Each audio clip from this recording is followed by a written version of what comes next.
So, good morning everyone. Let's start our day with our prayer. So, who wants to be a volunteer to be our prayer leader? Okay, Mark, please proceed. Amen. So, thank you, Mark. So, again, good morning everyone. Good morning, Section A. Welcome to our TCC in Industrial Arts. So, before I proceed, can I call the secretary of this section to know who is the absentees? Okay, thank you, Miss Secretary. We have only 2 absentees, so very good. Section A. So, before we start to our lesson for today, may I know if you remembered our lesson last week, or let's review the past lesson. So, the first question is what is drafting? Okay, very good, Miss Sophia. So, given after drafting, we also discuss the tools and equipment in a drawing. So, please give me tools and equipment that we use in drawing. Okay, very good. Pencil. Pencil is the main tools in drawing. Next is paper. Okay, very good, Mark. Next is rem. Okay, very good. The eraser. Next, very good, the ruler or the protractor. Okay, let's end the review of the past lessons. Okay, let's proceed now to our short activity. So I prepared a short activity. This activity is to motivate you or to know or to have an idea on our next lesson. This activity called Feel Me to Know Me. So I will flash some letters or some words na may missing letters, at kapag nahulaan nyo yung letters na yun is may mabubuo kayong words. Okay, the first word is, very good, Sophia, it's lines. The second word is, very good, Carlo, it's break lines. The third word is, very good, it's a center lines. The fourth one is, very good, RJ, it's an hidden lines. The last word is, very good, it's a leader lines. So, do you have any idea about what we discussed now? Okay, so napapansin niyo siguro, it's a lines or different lines. So, our discussion for today is lines and drawing symbols in drawing or in drafting. So, magagamit nyo to sa next lesson natin or sa next activity natin, which is the orthographics or at orthographic and isometric drawings. So, magkakaroon lang tayo ng kaunting discussion about this because hindi naman siya masyadong importante. It's just a part of your exam and it's a part of our next topic, which is orthographic and isometric, tulad ng binanggit ko kanina. So, now let's proceed to our discussion, which is lines and drawing symbols. So, first line is, nakikita nyo, is the center line. So, the center line are made up of alternate long and short lines. So, may kita nyo dyan sa screen or sa harapan kung anong klase at kung anong itsura ng center lines.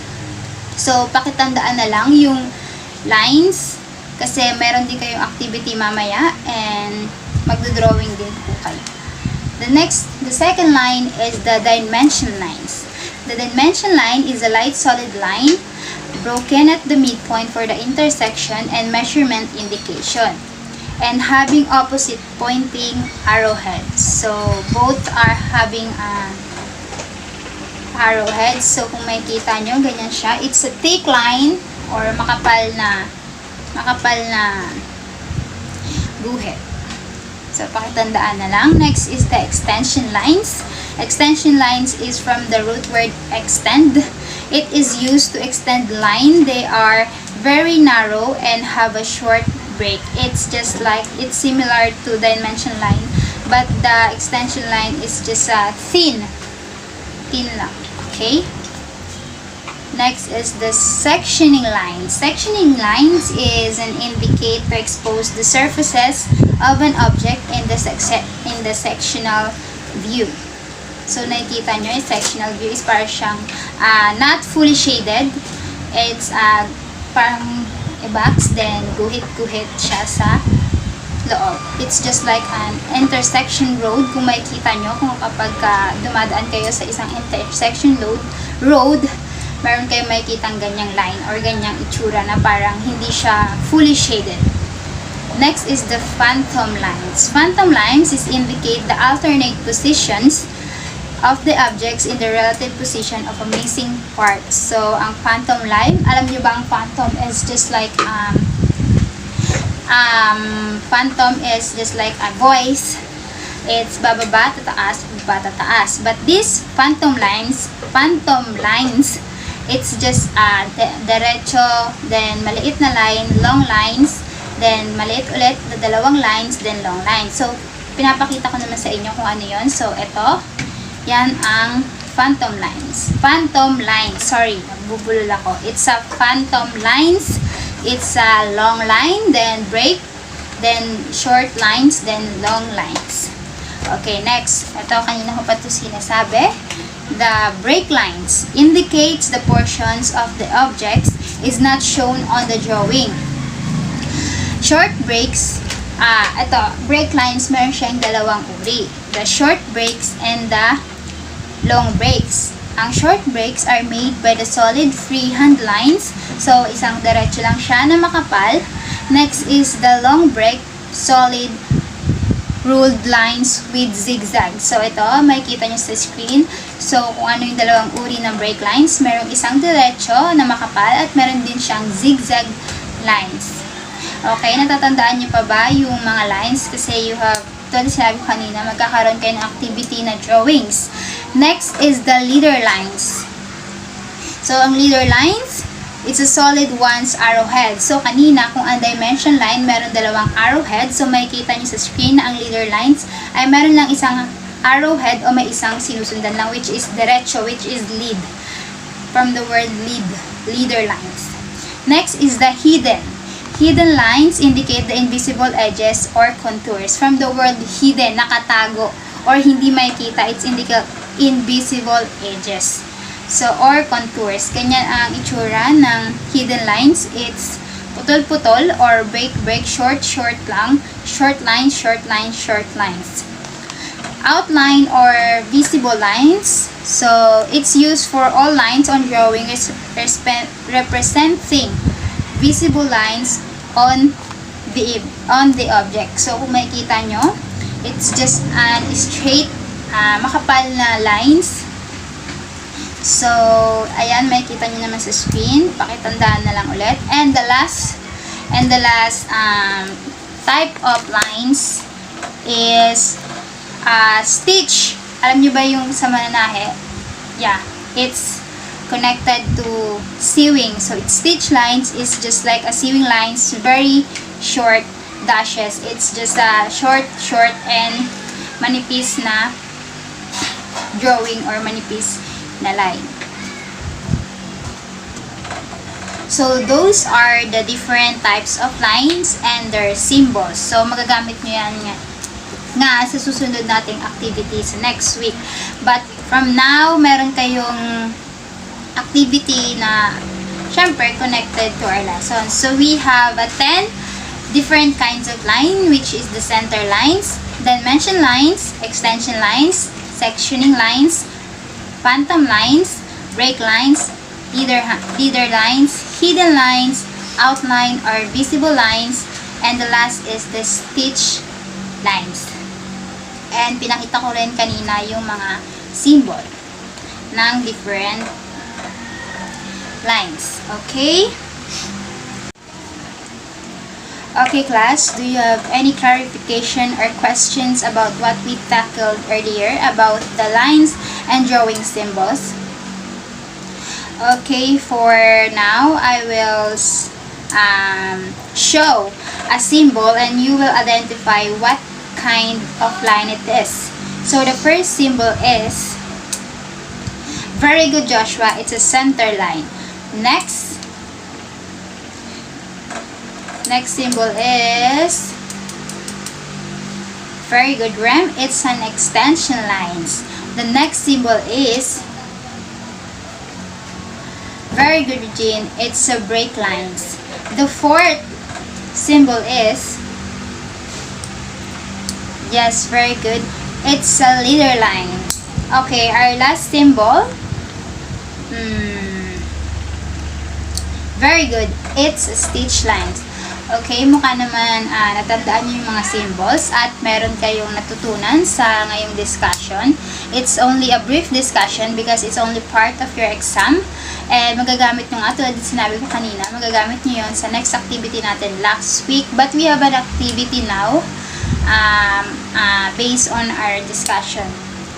Next week, ang discussion natin is orthographics and isometric drawings at magagamit itong lines na to. Okay? For your applications, for your activity for today, in a short bond paper, long or short, any clean bond paper, draw a column, 2 columns. The first column was the symbol and the second column was the type of lines or ano yung name ng symbol na yon. So, ito yung example. Ganyan yung gagawin yung activity ngayon at ipapasa nyo rin siya sa akin ngayon. Gets ba? Okay, ulitin ko. Gagawa kayo ng 2 columns sa bond paper, kahit anong klaseng bond paper. The first column was the symbol, the second column was the name of the line. Okay? Very good. Okay, section A, meron akong isang katanungan sa inyo. Kung talaga bang meron kayong napulot na aral or meron kayong realizations about sa diniscuss natin ngayon. So, how is it important, these kinds of line in a drawing? So, gaano kahalaga sa pag-drawing or sa drafting ang mga lines na ito? Anyone? Okay, RJ? Very good. So, for your quiz for today, let's move on to your quiz since nasagot naman na what is the importance of lines. So, let's move on to your quiz. Wait, I will check. Ito. So, yung quiz nyo today is, ayan, makikita nyo sa screen. Symbol siya. Ayan. Para siyang activity nyo. But this time, sasagutan nyo lang siya in just 30 minutes. Madali lang naman to. Yung symbol, I know, it's just 30 minutes. Kaya na siguro ng 20 minutes. 15 to 20 minutes. Kaya na siguro kasi it's only 5 items lang naman. Yung symbol, papakita doon sa quiz nyo. Sa quiz nyo na to is yung symbol. Then, identify nyo what kind of line. Ganun lang. So, kaya naman siguro ito ng 15 to 20 minutes. Okay? Okay. Okay, ito na. Ayan, sasagutan niyo yan. Okay, class. Time's up. Okay, akin na. Ipapasa niyo na yan lahat. So, mula sa likod hanggang unahan. Pakipasa na lang dito sa unahan. Lahat ng quiz niyo. Check-an ko na lang. Okay. Thank you for your assignment. Hindi na tayo magtatagal. For your assignment, magbigay ako sa inyo ng assignment or katanungan. Kasi tulad ng binanggit ko kanina, ang next lesson natin is about orthographics and isometric drawing. So, for your assignment, identify what is the meaning of the orthographics and isometric drawings. So, dalawa na yun. Ang last is know the parts of orthographics and isometric drawing. So, 3 lang naman yon. At pagkatapos nating balikan ang assignment nyo next week, tuturuan ko na kayo how to identify the top, side, and front view ng drawing. So, be prepared for our next lesson because it's kinda difficult. Okay? Are we clear? Okay, thank you for attending this class. Thank you very much. I hope na may natutunan kayo, and thank you for your time and listening. Section A. Thank you.